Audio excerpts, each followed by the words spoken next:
Tinka, son of the Sorcerer, Part 2. Years passed. Villages forget slowly. Cities forget faster. But whispers never retire. The man who spoke too well. Kampala had changed. Glass buildings now pierced the sky. Radios argued politics from dawn to dusk. The flag flew confidently above government offices. And inside one of those offices, Tinka adjusted his tie. He was no longer the small, bruised boy at Namalyango College. He was Honorable Tinka Saku, member of parliament, educated, polished, dangerous in debate. When he rose to speak in parliament, the chamber fell still. Honorable Speaker, he would begin smoothly, we cannot build a nation on memory alone. We must build it on systems. His English rolled clean and precise. No trace of the boy who once stumbled over tenses. Colleagues admired him, feared him. Some envied how quickly he rose. But in the corridors away from microphones, a different tone lingered. Have you noticed, one minister muttered to another, how his opponents fall sick? The other laughed uneasily. Coincidence. Coincidence has patterns, and patterns in Uganda are never ignored. It happened during campaign season. His rival, a wealthy businessman with loud promises and louder crowds, had just finished a rally in Masaka. By morning, he was delirious. Doctors diagnosed nothing clear. Within days, he was gone. The headlines called it sudden infection. But in Kabuwoko village, old women stopped grinding millet mid-motion. They remembered another season, another set of boys, another unexplained fever. Nante, now older, her hair silver at the temples, sat outside her home when a neighbor leaned close. Your son has risen high. Nante nodded cautiously. High trees, the neighbor whispered, attract lightning. Nante did not respond, but that night she did not sleep. Tinka returned to Kabuwoko months later, escorted by black SUVs that swallowed the village road in dust. Children ran behind the vehicles shouting, Honorable! Honorable! He stepped out in a tailored suit, dark glasses reflecting the sky. The house looked smaller. The veranda creaked the same way. His father, Saku, was seated outside, older, thinner, but his eyes, still sharp as ritual knives. They studied each other in silence. Finally, Saku spoke. You walk with heavy air around you? Tinka removed his glasses. I walk with responsibility. Saku's voice did not rise. Responsibility does not follow a man into rooms before he enters them. Tinka's jaw tightened. I have done what I had to do. Had to. Saku leaned forward. Or wanted to. A long silence stretched between them like a rope about to snap. You taught me, Tinka said quietly. You placed your hand on my head. You opened the door. Saku shook his head slowly. I taught you restraint. Power without restraint is not strength. It is hunger. The word lingered. Hunger. Tinka felt it then. That subtle current beneath his ribs. That pulse that intensified when someone stood in his way. He had stopped kneeling in forests. He no longer wrote names on paper, but sometimes before critical votes, he would dream. And in those dreams, wind moved through Parliament. It was not rivals alone. Journalists began investigating patterns. A radio host openly questioned him on air. Honorable Tinka, she said during a live broadcast, your political career is accompanied by unfortunate timing for your opponents. What do you say to those who suspect darker influences? The studio air chilled. He smiled. I say Uganda is not a nation of superstition. We are a nation of progress. The audience clapped. But that night the journalist did not make it home. Her car veered off a quiet road. Brake failure, they said. Kampala murmured. Quietly, carefully. Even those who did not believe in spirits believed in patterns. Kabuwoko began changing. New roads, electric poles, a health clinic built under Tinka's sponsorship. The villagers praised him publicly. Privately, some avoided eye contact. Children were warned not to wander near the old forest. Why? They would ask. Because some things, elders replied, are older than you. Saku stopped attending public events. He grew withdrawn. One evening, as the sun bled orange across the fields, he called Tinka to sit beside him. I feel it leaving me, Saku said. What? The balance. Tinka said nothing. Saku continued, voice thin but steady. You think you control it. You think because you wear suits and quote law books that the old ways answer only when summoned. He looked directly at his son. They do not. The wind stirred dry grass around them. When power is used for protection, it shields. When used for ambition, it feeds. And when it feeds? Tinka asked quietly. Saku's eyes darkened. It begins to choose for you. The vote was historic. Foreign investors, oil contracts, millions at stake. Tinka stood firm against powerful interests. Not for morality, for leverage. He knew the value of pressure. That night, as the final signatures were being prepared, the power in Parliament flickered, then died. Backup generators failed. Phones lost signal. Darkness swallowed the chamber. And in that darkness, several men collapsed. Not screaming, not struggling, just falling. When the lights returned, 3 key opponents were unconscious. They would never wake again. This time, even the bravest journalists refused to speak. Fear had matured. It was no longer rumor. It was atmosphere. That night, alone in his government residence, Tinka stared into the mirror. For a moment, he did not see himself. He saw bark cloth, dry banana leaves, the musashi. He heard his father's voice. Power without restraint is hunger, and hunger never feels full. He touched his own reflection. The air felt thicker now. He had not knelt in years. He had not whispered. Yet something was listening, waiting. The door had not closed, it had widened.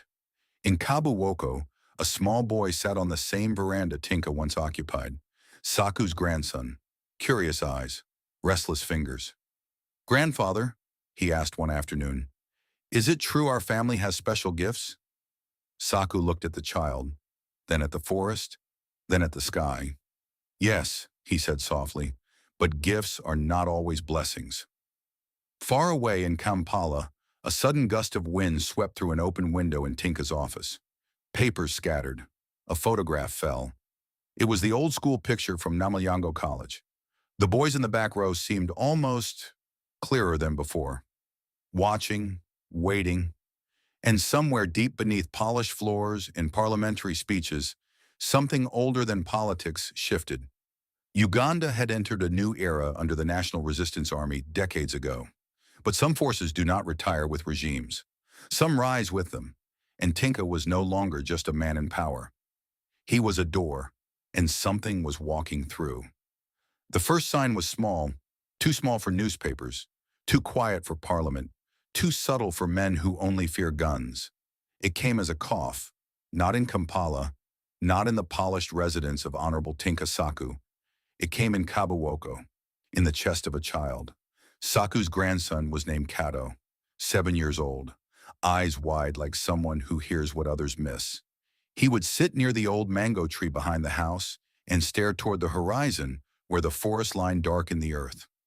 One afternoon he asked, Grandfather, why does the wind speak differently near our house? Saku froze. What does it say? Kato tilted his head. It says someone is borrowing. Saku's hands tightened around his walking stick. Borrowing what? Kato blinked slowly. Time. That night Kato began coughing, dry at first, then deeper. By morning, the village nurse said it was a chest infection. By evening, the cough had rhythm. By midnight, it had words. Nante heard it first, between breaths, between gasps. The boy whispered, "It is not mine." Meanwhile, in Kampala, Tinka felt unease for the first time, not tied to rivals or votes. His victories had become automatic. Deals bent in his direction. Opposition weakened before strategy even formed. But now he woke with pressure in his temples. Dreams came uninvited. In them, he walked the old path to the forest. Not the small village grove, but the deep belly of Mpanga forest. The trees leaned inward. Roots rose like ribs, and ahead stood figures cloaked in bark cloth. One voice echoed, "You never close the door." He would wake soaked in sweat. And for the first time in years, he whispered in Uganda, "Who is there?" The room never answered, but the air remained. There was one man in Parliament who did not fear Tinka, not because he was brave, but because he understood inheritance. Honorable Kagwa, older, quieter. His grandfather had once served under the Kabaka's council during the reign of Mwanga, the second of Buganda. Kagwa carried history like others carry briefcases. He had noticed patterns long ago: the timing, the illnesses, the silence that followed Tinka into rooms. One evening during a committee recess, Kagwa approached him. "You walk with old shadows," Kagwa said plainly. Tinka did not look up from his documents. "We are legislators, not storytellers." Kagwa leaned closer. "My family buried men who thought power obeyed them." That sentence lingered like smoke. Tinka's jaw tightened. "Are you threatening me?" "No," Kagwa replied calmly. "I am warning you. When spirits begin collecting interest, they do not negotiate." Tinka stood abruptly. "Be careful with your metaphors." Kagwa's eyes were steady. "They are not metaphors." If you're drawn to stories where history meets mystery, where the wind carries more than just dust, then you're in the right place. Subscribe to Pearl Mystic Tales for powerful African legends, untold histories, and stories that linger long after the screen goes dark. In Kabuwoko, Kato's cough worsened. Doctors in Masaka found nothing. Blood tests returned clean. Chest scans showed no infection. But the boy weakened. One evening, he looked at Saku and whispered, "It stands near the door." Nante burst into tears. Saku did not. He knew. He knew the balance he once guarded had shifted, and he knew who had shifted it. He sent word to Kampala, not through phones, through people, through silence, through the old network that exists beneath politics. When Tinka received the message, it was simple: come home, now. He arrived without convoy, without security. The village felt different, quieter, as if waiting. Inside the house, Kato lay small against woven sheets, his breathing shallow, his eyes unfocused. Saku stood near the doorway. "You brought it too far," the old man said. Tinka's voice was controlled. "Bring what?" Saku stepped closer. "Do not insult me with lies." Tinka's composure cracked slightly. "I did what was necessary." "For whom?" "For us. For our name. For survival." Saku's voice rose for the first time in years. "Survival does not require blood that is not yours." The words struck like stones. Kato began coughing again. Between breaths, he murmured, "It is hungry." The room grew cold, not metaphorically, physically. The oil lamp flickered sideways. Nante screamed. Tinka felt it then, the same presence from his childhood, the same weight that once bent tree branches in dreams. But now it did not stand in forest shadow. It stood inside his father's house, inside his bloodline. "You said you wanted protection." The unseen voice seemed to hum beneath the silence. "Protection has cost." Saku faced his son. "You never dismissed it," he said quietly. "You fed it ambition." Tinka shook his head. "I never summoned anything." "You did not have to." Silence thickened. Saku continued. "When you used fear as leverage, when you allowed rivals to fall without question, when you chose silence over restraint." His voice broke slightly. "You agreed." Tinka's breathing quickened. "I never spoke words." Saku's eyes were wet now. "Power listens to intention." Kato suddenly sat upright. His voice was not his own. "If the father will not kneel, the seed will." Nante collapsed. Tinka staggered backward. The boy's body trembled violently before falling limp again. The air snapped back to normal. The lamp steadied, but something irreversible had been said. Outside, thunder rolled across the hills. Rain began without warning. Saku turned to Tinka. "You must go back to where it began." Tinka's voice shook for the first time in public memory. "To the forest." Saku nodded. "To Mpanga Forest."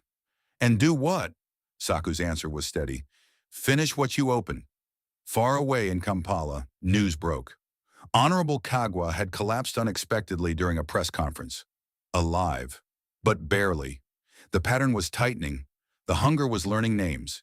And this time it was no longer satisfied with rivals. It wanted inheritance. It wanted lineage. It wanted permanence. Tinka stood in the doorway of his childhood home, rain soaking his tailored suit, and understood something at last. Power had not made him untouchable. It had made him chosen, and chosen is not the same as safe. Rain followed Tinka all the way to Mpanga Forest. Not ordinary rain, not the soft drizzle that blesses crops. This was vertical anger, each drop striking the windshield like a finger tapping. You know why you are here. He dismissed his driver at the edge of the forest road. I will walk alone. Sir, it is nearly dark. I know. The forest inhaled as he stepped in. The air changed immediately. Cooler, denser, the kind of air that feels aware. Roots coiled above the soil like ancient veins. The canopy swallowed light until afternoon resembled twilight. Insects hummed in layered frequencies, a living static. Tinka stopped near a clearing he recognized without ever admitting he remembered it. The place from his childhood dream. The place where bark cloth once shifted in the wind. He spoke first. I did not summon you. Silence. Then the leaves moved. Not from wind, from presence. A figure emerged between tree trunks. Bark cloth wrapped around its body. Behind it, another shape. Bare chest smeared with earth. Dry banana fibers at the waist. The musetsi, but not as a dancer, as a judge. Tinka's knees trembled, though he did not fall. I gave no offering. The bark-cloaked figure tilted its head. You offered ambition. The voice was not sound. It was pressure inside his skull. You fed it fear. You fed it silence. You fed it consent. Tinka clenched his fists. What do you want? The naked figure stepped closer. The air around him distorted, like heat over charcoal. Balance. Tinka swallowed. Take me. The forest seemed to consider that. The bark-cloaked shape replied, You are not the root. You are the branch. The naked figure raised a hand. Images flooded Tinka's mind. Kato coughing, Kagwa collapsing. His own childhood shadow at the doorway. Bloodline is the contract. Tinka fell to his knees. Then tell me how to close it. For the first time, the forest gave an answer that felt like mercy. Return what was taken. Tinka's breath hitched. My brother. The wind shifted. Too late for that name. The naked figure leaned closer. A different return. The earth beneath Tinka's palms felt warm, almost pulsing. Give up what you built upon it. The meaning struck him like a spear. Resign. Confess. Expose the corruption. Dismantle the power. Become small. To save the blood. Thunder cracked overhead. The figures dissolved into mist. But one final sentence lingered. If you do not, we collect forward. While Tinka stood in the forest wrestling his legacy, Kampala caught fire. Not literal flames, political ones.